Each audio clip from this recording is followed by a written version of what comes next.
con lo que es síndrome motor de segunda motoneurona. En realidad todo inicia en la parte de lo que es la primera motoneurona, ¿no? Con el síndrome piramidal, o también conocido como síndrome de primera motoneurona. Y el síndrome de segunda motoneurona viene a ser como legada porque se puede encontrar en muchas otras causas que no tengan tanto compromiso con lo que es la vida, ¿no? Porque en la primera motoneurona las causas son un poquito más radicales como lo que es el ACV, ¿no? Pero en la segunda motoneurona podemos encontrar un sinfín de causas y también podemos un poco más discernir lo que es la localización y ver lo que puede estar pasando a nivel de la unión neuromuscular o bien en la parte medular o en toda la porción radicular, ¿no? Entonces vamos a ir avanzando para que podamos un poquito comprender. Entonces todo se origina de la parte de lo que es el movimiento. Tenemos que hablar en la parte central, ¿no? En lo que es el lóbulo frontal, ¿no? Como vemos en la imagen, el lóbulo frontal tiene tres áreas principales que se encargan del movimiento, ¿no? De donde va a surgir todo el movimiento y que son comprendidas por el área 4 que se encarga del 40% del origen del movimiento es la corteza motora primaria, como ustedes van a ver en la parte media, ¿no? Esta parte de acá, que está representado por el famoso homúnculo, ¿no? Este homúnculo es conocido, muy conocido y que está representado y lo vamos a ver en una imagen que se puede ver, ¿no? En este tipo de corte, cómo vamos a ir desde lo que es la parte de la fonación, de la vocalización, lo que son los músculos a nivel de la parte bucal, de la cara, ¿no? Se va distribuyendo a la parte superiores y luego se va distribuyendo hacia el tronco en la parte del vértex de la corteza y yéndose ya a lo que son las extremidades inferiores. Entonces, como vemos en la imagen, la mayor parte es constituido por lo que son los músculos de la cara y los músculos de los miembros superiores, ¿no? Eso es lo que conocemos como el homúnculo cortical de Penfield, que tenemos que repasarlo porque es donde se origina el movimiento. ¿Ya? Entonces, hay también otras áreas que ayudan a la corteza motora primaria para poder originar el movimiento. Y esas son el área suplementaria. El área premotora y suplementaria están netamente en el área 6 de Brodmann, ¿ya? Porque la corteza motora primaria es el área 4 de Brodmann. Ya, todos estos ubicados en lo que es el lóbulo frontal. No se olviden de eso. Entonces tenemos el área premotora, donde vamos a tener, porque si ustedes se ponen a ver que la corteza motora primaria sí va a poder originar los movimientos voluntarios, ¿no? Porque sabemos que la vía extrapiramidal se encarga de los movimientos involuntarios. Esta de acá, la corteza motora primaria, se encarga específicamente de los movimientos voluntarios simples. Y se encarga de la coordinación de los movimientos complejos. Y la porción anterior específicamente crea, o sea, idea cómo van a realizar estos movimientos complejos. Y la parte posterior es aquella que va a excitar para que esto creado por la parte anterior llevado a esa excitación y pueda darse el movimiento. También encontramos dentro del área premotora lo que conocemos como los nervios en espejo, ¿no? Ustedes sabrán que eso está mucho más desarrollado en los niños. Los niños que normalmente se dice, ¿no? Que siguen al papá o que siguen a la mamá. De repente no son hijos sanguíneos, pero pueden ser hijos adoptados. Ellos adquieren los movimientos de los padres por la convivencia, gracias a los nervios en espejo, ¿no? Las neuronas en espejo. Entonces, eso de acá también se puede observar en lo que son los adultos, pero está más desarrollado en los niños. Memoria que se interconecta, ¿no? Como sabemos, el lóbulo parietal es el que se encarga del aprendizaje y la memoria. Este se va a interconectar con el área premotora, porque como sirve para los movimientos complejos, estos movimientos complejos tienen que ser ideados, o sea, también tienen que ser aprendidos. Entonces, Por eso justamente interacciona con esa parte, ¿no? Y por último tenemos el área suplementaria, el área motora suplementaria, que se encarga de las contracciones bilaterales, ¿no? Las contracciones bilaterales, por ejemplo, nos sirven para poder realizar movimientos como el trepar, ¿no? Cuando queremos escalar, cuando queremos subir la soga, ¿no? En la subida tenemos que trepar y esos movimientos son apoyados por el área suplementaria, ¿ya? Y también tenemos dentro de ellas lo que es la motivación, la preparación y la iniciación, con lo cual se interrelaciona esta área motora suplementaria con lo que es el sistema límbico y los ganglios que son compuestos por la sustancia gris, van a también originar parte de ciertos movimientos, ¿no? Pero esos van a interrelacionar específicamente con el área motora suplementaria. Entonces, como tienen un pequeño accionar con lo que es el movimiento, lo estoy colocando, ¿ya? Pero mayormente es la corteza motora primaria. Todos hablan de eso, ¿no? Los otros dos son simplemente de apoyo, ¿ya? Entonces pasamos de lo que es el origen del movimiento y nos vamos a cómo inicia lo que es la segunda motoneurona o también conocido como la motoneurona superior va a iniciar por lo que es la vía piramidal, ¿no? El clásico que comienza en la corteza, se va por el tronco encefálico, desciende hacia la médula espinal y justamente cuando desciende, 90% se va para un lado, 10% se queda en un mismo lado, ¿no? La decusación muy bien en la parte de lo que es el síndrome piramidal, pero ya cuando hablamos de la segunda motoneurona, que se va a realizar principalmente en lo que es la médula espinal, vamos a ver que esta segunda motoneurona tiene su origen en el asta ventral, ¿no? En la parte ventral, porque sabemos que esta forma de H que tiene la médula espinal, vemos que esta es la parte ventral y esta de acá es la parte dorsal, ¿no? Entonces, en la parte ventral vamos a poder ver el origen. Ahora, este origen va a tener una porción que es intramedular, o sea, acá está originándose y de acá están saliendo axones, ¿no? Esos axones se hace extramedular. Eso tenemos que recordar, ¿ya? Tiene un pequeño recorrido intramedular y luego ya se va a la parte extramedular, ¿no? O sea, fuera de lo que es la médula espinal. Y sale y acá se ve bien grande lo que es el axón de la motoneurona, ¿no? Todo eso es el axón. Y esta motoneurona neuronas alfa, ¿no? Las motoneuronas alfa, que son las gruesas porque son las que están mielinizadas, ¿ya? Y esas son las que van a ir hasta la unión neuromuscular y en la parte del músculo, en las fibras musculares va a hacer interacción va a hacer interacción con el músculo, ¿no? Y se va a producir el potencial de contracción, ¿no? Pero nosotros principalmente para tener signos clínicos de lo que es la segunda motoneurona, del síndrome de la segunda motoneurona o síndrome motor, que también le conocen, va a ser un daño a nivel del núcleo o va a ser un daño a nivel del recorrido intramedular medular o va a ser en la misma unión neuromuscular. Entonces vamos a ver que cada punto en donde pueda ser dañado va a surgir una clínica en particular, ¿ya? Entonces avanzamos hasta acá.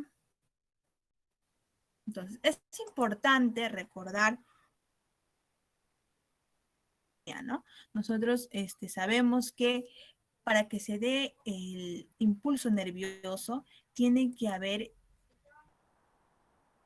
un síncrono neurona. O sea, primero se excita la primera motoneurona, baja todo eso hasta la parte medular y luego se va a excitar la segunda muscular. Una vez que llega en la unión neuromuscular, este potencial de acción que está viajando, ¿no? Acá vemos muchos mitocondrias porque vamos a ver que se necesita mucha energía para poder realizar la contracción muscular. Entonces, esto de acá va a ser la unión neuromuscular, ¿no? Esta como la hendidura sináptica.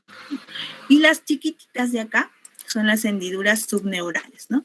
Estas hendiduras, ¿cuál es su razón de ser de estas hendiduras en la unión neuromuscular?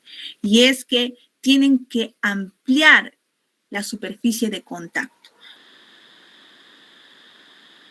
Más contacto va a tener la fibra muscular con la fibra nerviosa, ¿no? Y nuestro objetivo es que puedan tener mayor contacto para que se pueda distribuir el potencial de acción que está llegando. Entonces, pues ustedes solamente ven en esta pequeña fotografía solamente una neurona, ¿no? Que está llegando. Para ver lo que es la contracción muscular, tendríamos que ver lo que es el valle neuronal, ¿no? Todas las neuronas, que son muchísimas, que tienen que llegar, porque no se va a dar polarización de una sola neurona, sino se van a dar con muchas despolarizaciones. Recién con muchas despolarizaciones va a... Entonces, sigamos. Entonces, tenemos el potencial de acción, y acá donde tenemos los canales de calcio dependientes de voltaje, esos canales de calcio se van a abrir siempre y cuando que tenemos un potencial de reposo y un potencial umbral, que se conoce en la clase de bioquímica normalmente, ¿no? Y tenemos que es más o menos de 70 el potencial de reposo y tiene que llegar hasta menos 50 o menos 55 para poder llegar al potencial umbral, ¿no? Y una vez pasa esto, se van a abrir esos, hacer que estas vesículas de acetilcolina que han estado acá en la porción distal de la neurona, cerquita a la fibra muscular, puedan ser liberadas a través de que, como vemos en la imagen clarita, se ve, ¿no? Que es la exocitosis, ¿no? Entonces estas vesículas van a salir, va a ser liberada la acetilcolina, ¿no? La acetilcolina está siendo liberada por estas vesículas y van a llegar a estos canales de acá. Estos canales de acá ya no son dependientes de voltaje, sino que son canales nicotínicos, ¿no? Los famosos nicotínicos, porque son ionóforos, ¿no? Es al sodio, que es el que principalmente entra, y también se ve que puede salir un poco de potasio y también algunos dicen que puede entrar un poco de calcio. Entonces, una vez realizado la liberación de la acetilcolina, esta se va a unir a este canal nicotínico de la parte de la fibra muscular y vamos a tener la apertura de este canal y va a entrar el sodio. Una vez que entra el sodio, se va a poder dar lo que conocemos, ¿no? Como en el retículo sarcoplásmico se libera lo que es el calcio y luego de ahí esto se va a dar la contracción muscular. Eso no lo voy a explicar mucho porque eso es miopatías, ¿no? No tanto de la segunda motoneurona. Pero lo principal que tenemos que conocer para la segunda motoneurona es este proceso de acá, ¿no? Entonces, esta acetilcolina se tiene que unir en este canal, ¿no? ¿Cuántas acetilcolinas se tienen que unir para que haya la apertura de este, o la entrada también de calcio o la salida de potasio? O sea, para que se abra, ¿cuántas acetilcolinas? Tienen que haber 2, ¿no? Y estas acetilcolinas se van a unir a las subunidades alfa de este canal ionóforo, ¿no? Acá no se ve muy bien, pero en estas dos partes, este canal, que tiene que ser muy bien conocido por nosotros, tiene 5 subunidades, ¿no? 2 de estas que son las alfa, que son las que justamente se repiten porque la beta, la gamma, la delta no se llegan a repetir. Estas de acá son las que sirven para la unión con la acetilcolina. Entonces, 2 acetilcolinas tienen que ser para que esas se puedan abrir y pueda surgir la despolarización. Una vez que está surgiendo la despolarización, esos canales que están acá, que son los canales de sodio voltaje dependientes, se van a despolarizar por el impulso que está viniendo de esos canales ionóforos. Entonces,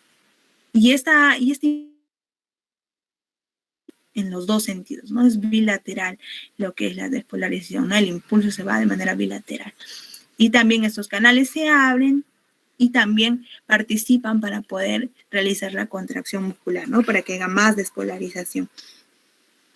Entonces, esas de acá, vamos a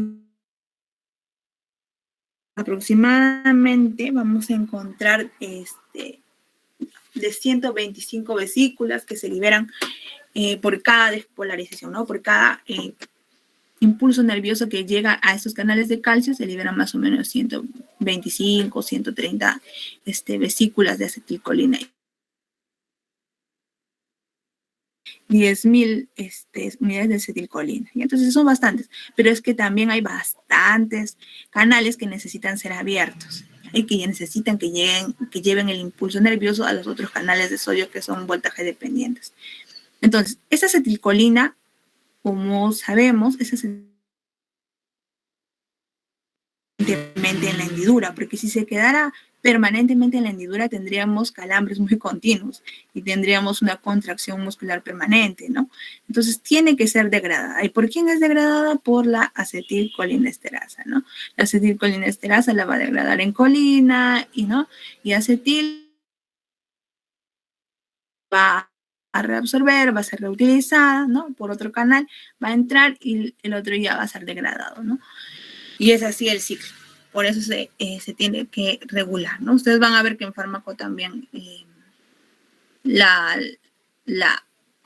mayormente la farmacología se dirige hacia de las bombas de la farmacología, ¿no? Entonces, vamos a la parte clínica, ya relacionando ya propiamente con lo que es el síndrome de segunda motoneurona. Tenemos primero los síntomas o signos, mejor dicho,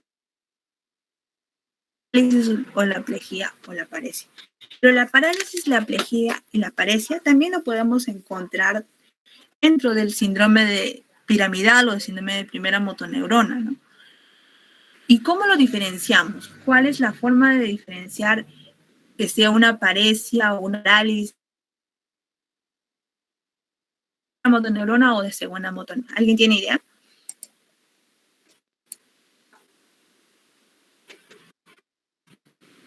¿Bien? Ya, entonces, la forma de diferenciar es que normalmente cuando uno habla de primera motoneurona es una o sea, abarca aún hemicuerpo, tanto de la extremidad superior como la extremidad inferior, ¿no? Ya sea derecho o sea izquierdo. Mientras que cuando es de segunda motoneurona, estamos hablando de paraplejía o de polineuropatía, ¿ya? Esa es la diferencia. O sea, ¿cómo se va a dar? O bien se va a dar una paraplejía de las extremidades inferiores, que es lo más común, o se va a dar una paraplejía de las extremidades superiores, o se va a dar simplemente una monoplejía, o sea, de una sola extremidad. Y la polineuropatía es cuando ya va a abarcar no solamente la parte motora, ¿no? Entonces, otros signos que tenemos son la hipotonía o la flacidez. ¿Y por qué hipotonía o flacidez, no? A diferencia del otro lado, de la primera motoneurona, que es hipertonía. Y es porque va a irse la inhibición que tiene en cuanto a la parte de la primera motoneurona y va a dejar solito, va a ser como si fuera una motoneurona solita que no reciba ningún tipo de impulso. Entonces, al no tener ningún tipo de impulso, se va a quedar fuerza, no va a haber, de repente no va a alcanzar la despolarización y va a terminar esto en hipotonía, ¿no? Y junto con la flacidez. La atrofia muscular, ¿no? Normalmente la atrofia muscular es característico de la motoneurona, aunque también puede ser hallado en la primera motoneurona, parte de la segunda motoneurona. Porque si se da en la primera motoneurona es por desuso, ya no es que se va a encontrar ahí mismo, ¿no? En cambio, en la segunda motoneurona lo vamos a encontrar ahí mismo, ¿ya? Es la atrofia muscular. En cuanto a lo que es hipo o arreflexia, que también de la hipotonía porque está desarticulado de la primera motoneurona, también vamos a tener que no va a haber la ayuda de la primera motoneurona, ¿no? Hipoarreflexia. Ahora el Babinski, que es clásico de la primera motoneurona, mientras que en la segunda motoneurona lo vamos a encontrar negativo. Externa, ¿no? De la planta del pie y vamos a ver cómo hay una abertura en abanico, ¿no? Ese es el Babinski. O las fasciculaciones, que las fasciculaciones van a ser principalmente distales, ¿no? Porque en la primera motoneurona, por ejemplo, no la encontramos, ¿no? No hay fasciculaciones. En cambio, en la segunda motoneurona, porque viene de fascículos pequeños, ¿no? Por eso es fácil, ¿no? Porque viene de fascículos pequeños. O sea, abarca una pequeña parte del músculo, ¿no? Por ejemplo, cuando uno está, no sé si alguna vez ustedes han sentido el parpadeo, ¿no? Que a veces solito, involuntariamente, comienza a parpadear su ojo. Ya, eso es un partecita de tu brazo, no todo tu brazo, sino una partecita de tu brazo va a comenzar de repente a contraerse sin que tú te des cuenta, ¿no? Esas son las fasciculaciones, ya son las fasciculaciones que principalmente son distales. Y tampoco va a haber las incinesias, ¿no? Que o sea, no va a haber los movimientos, las incinesias son por movimientos voluntarios, no van a haber estas incinesias, ¿ya? Bueno. Y la localización. ¿Se acuerdan que les dije que en lo que es todo lo que es neuro, lo que es el diagnóstico, se pide también lo que es la localización, ¿no? O bien puede ser una lesión nuclear o puede ser una lesión infranuclear. La lesión nuclear abarca al origen, ¿no? Es decir, principalmente la médula, porque ahí está el origen de la segunda motoneurona. O puede estar abarcando el núcleo, ¿no? Que se puede encontrar a nivel cerebral. Ya hay ciertos nervios que se originan en el tronco cerebral. Y luego tenemos la lesión infranuclear, que es todo por debajo de eso, ¿no? O sea, todo por debajo de la médula, podemos decirlo. Entonces, así tenemos lo que es la localización. Si alguna vez nos preguntan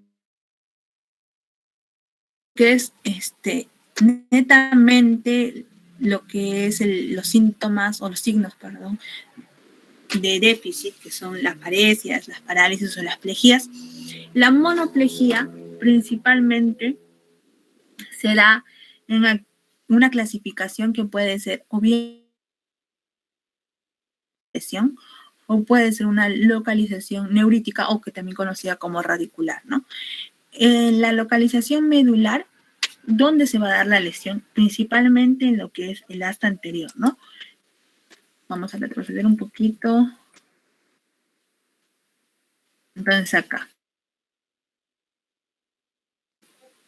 Paraplejía o es una monoplejía o una paraplejía que sea medular, va a estar acá, ¿no? En el mismo origen o en la porción intramedular del recorrido, ¿no? Esa es la paresia o la parálisis, ¿no? Que es a nivel ya de la parte extramedular, o sea, afuera, ya cuando ya salió el axón, estamos hablando de la parte neurítica o radicular, ¿no? Ya propiamente de lo que es el nervio periférico, ¿no? A la parte troncular. Entonces, las causas se van a diferenciar un poco ahí.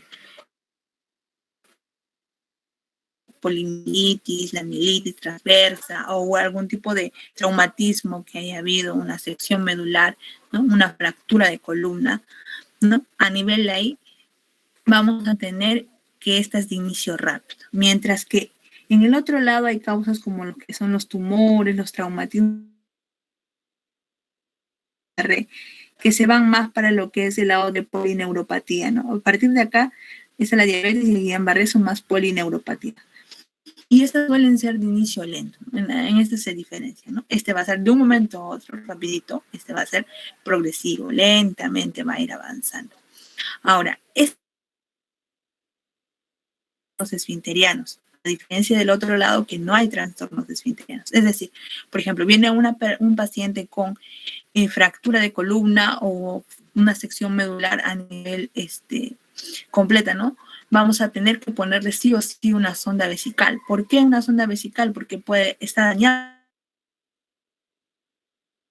Puede haber una reacción aguda de la orina y esto puede causar luego insuficiencia renal, ¿no? Entonces tenemos que ponerle la sonda, ¿no? En UCI les ponen la sonda para que puedan evitar todo esto. Y en eso también podemos ver la diferencia, ¿no? Cómo manejar un lado y cómo manejar otro lado. Cuando hay una anestesia Si se afecta a nivel de una sección, por ejemplo, se afectó a nivel de L2, ya, de L2 para abajo, todo va a estar afectado, ¿no? Mientras que en ese de acá, ese trastorno no afecta. Si se afectó a L2, no es L2 para abajo, sino es solamente L2, ¿no? Toda la parte, ¿ya? Más porque esto va, la parte de la sensibilidad, porque esto va con polineuropatía, ¿ya? Por específicamente las polineuropatías, ¿a qué se les dice? A los que abarcan hay alteraciones motoras y también hay alteraciones sensitivas. Entonces, si hay alteraciones de los dos tipos, vamos a ver cuáles son las causas principales de polineuropatías. Tenemos al clásico diabetes mellitus, ¿no? El diabetes mellitus es una polineuropatía que nos va a estar afectando, ¿no? Tanto la parte motora como la parte sensitiva. ¿Cómo sabemos que la parte sensitiva avanzando se va a tener la falta de sensibilidad en guantes y calcetín, ¿no? La sensibilidad en guantes y calcetín, que le llaman, ¿no? Eso es una polineuropatía. Los tóxicos, ¿no? Como podemos encontrar en el alcohol, ¿no? U otros tipos de tóxicos que también pueden dar polineuropatías. Las cuando hay un déficit de larga data de lo que es la vitamina B12, también te puede dar una polineuropatía. Las polirradiculoneuropatías, ¿no? Dentro de eso tenemos a la banderada Guillain-Barré, que también es una polineuropatía, ¿no? Que va de abajo para arriba, ¿no? Cefalocaudal. Más que todo las infecciones generalizadas. Los abscesos no tanto, porque los abscesos te van a dar más lo que es netamente a veces motor, nada más, ¿ya? Pero las infecciones generalizadas también, los trastornos hidroelectrolíticos también, las coagenopatías, las vasculitis también pueden producir polineuropatías. Entonces, y estos son parte de lo que es el síndrome de segunda motoneurona, ¿ya?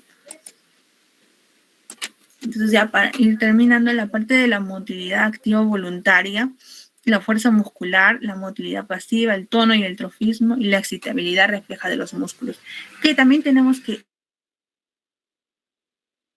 ¿no? ¿Por qué? Porque ya sabemos, tenemos lo que es los déficits de la fuerza muscular para las paraparesias, las paraplejías, lo que son las monoplejías, tenemos que evaluarlo a través de la fuerza muscular y la motilidad activa voluntaria, o sea, tenemos que nosotros, ¿no? La motilidad pasiva que tú vas a movilizar al paciente y para poder realizar ese movimiento, ¿no? Y también le evalúas a través de eso. El tono y el trofismo, que también debe ser encontrado disminuido, y la excitabilidad, ¿no? Que tiene que también estar disminuyendo. Prácticamente el síndrome de segunda motoneurona es como decir que todo está disminuido. Está hipotónico, está hiporefléxico, está flácido, ¿no? Todo está disminuido en él. En cambio, todo lo contrario de la primera motoneurona, que ahí sí todo está aumentado.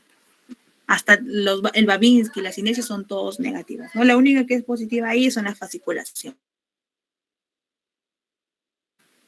Y acá me he olvidado poner, pero en la parte de los exámenes auxiliares que podemos pedirle a estos pacientes, ya pasando de la parte semiológica, es lo que conocemos como electroencefalograma, ¿no? O la electromiografía, podemos hacer, y también algunos hacen lo que es la biopsia. Ya, entonces, para poder diferenciar, ¿no? Entonces estábamos diciendo, esta atrofia acá de la primera motoneurona es principalmente por desuso, ¿no? En cambio, acá de la segunda motoneurona es intensa, ¿no? O sea, sí hay atrofia acá característicamente. Las articulaciones acá sí son habituales, mientras que en el otro lado no. El otro lado es espástico. Acá la debilidad es distal y segmentaria, ¿no? Acá los reflejos están disminuidos, están hipoactivos o puede ser arrefléxicos. Y el signo de Babinski no lo vamos a encontrar acá, ¿no? Y acá hay una pequeña tabla que les dejo para que vamos así rápidamente los casos clínicos cuando nos mandan. Estamos pensando, ¿no? Puede ser cuando vemos una debilidad, ¿no? Podemos estar pensando, puede ser primera motoneurona, puede ser segunda motoneurona, o puede ser en la unión neuromuscular, o puede ser en la en el mismo músculo, ¿no? Una miopatía, o puede con ver a mi paciente que está con debilidad, nada más, ¿no? ¿Cuál es la forma de diferenciarlo? Entonces, este cuadrito a mí me ayudó bastante para poder diferenciar cómo podemos rápidamente ver por una debilidad y ver las diferencias, ¿no? Acá, no, por ejemplo, que hemos dicho, ¿no? Presente las fasciculaciones. Acá las fasciculaciones no van a estar presentes en los demás. Este es clásico de las fasciculaciones en esta de acá, ¿no? Acá la parte distal y es segmentaria, ¿no? Acá los músculos son individuales. Acá puede haber esas clásicas afectaciones, ¿no? Las parálisis de lo que es la parte de la mano, ¿no? La mano en gota, la afectación del nervio mediano, que te da la mano del predicador, la afectación del nervio cubital, que te da esa mano en garra, la afectación del nervio ciático popliteo, que también, también está afectado en lo que es la diabetes, que te da tratando de evitar hacer el contacto del pie con el piso, ¿no? Está como en puntillas, ¿no? Hay una imposibilidad de hacer una flexión dorsal de la parte del pie. Entonces, eso también es la conocida marcha en esta pelle, que está donde está afectado ese nervio ciático popliteo externo. También tenemos afectación cuando es a nivel ya de múltiples nervios, ¿no? Y como les estaba mencionando, de lo que es la polineuropatía, tanto motor, tanto sensitivo, que van a estar afectados, ¿no? Ahora acá, como les dije, en lo que es reflejos, acá está aumentado, ¿no? En la primera motoneurona, pero ausentes, ¿no? Y en estos dos casos, en la parte muscular, los reflejos van a estar normales. Acá también vamos a poder encontrar un poco disminuidos, pero acá vamos a ver marcadamente disminuidos los reflejos, ¿ya? A diferencia de estos, ¿ya? Y en la parte de lo que es la atrofia muscular, si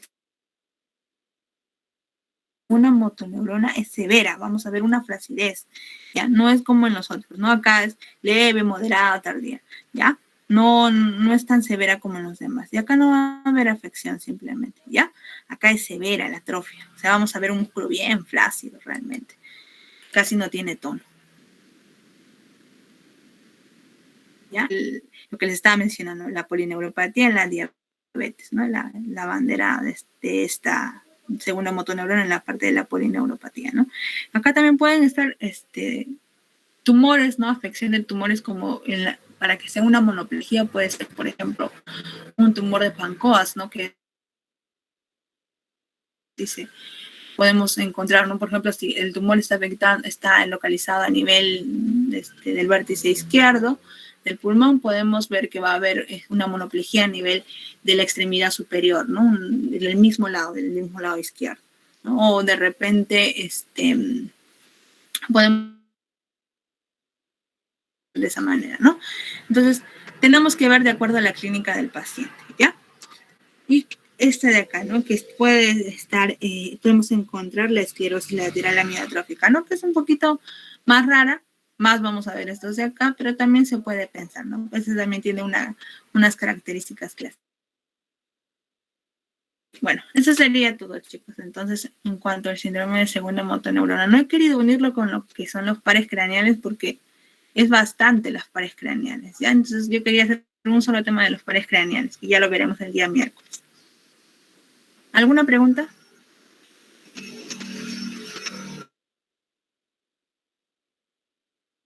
¿Ninguna? Ya.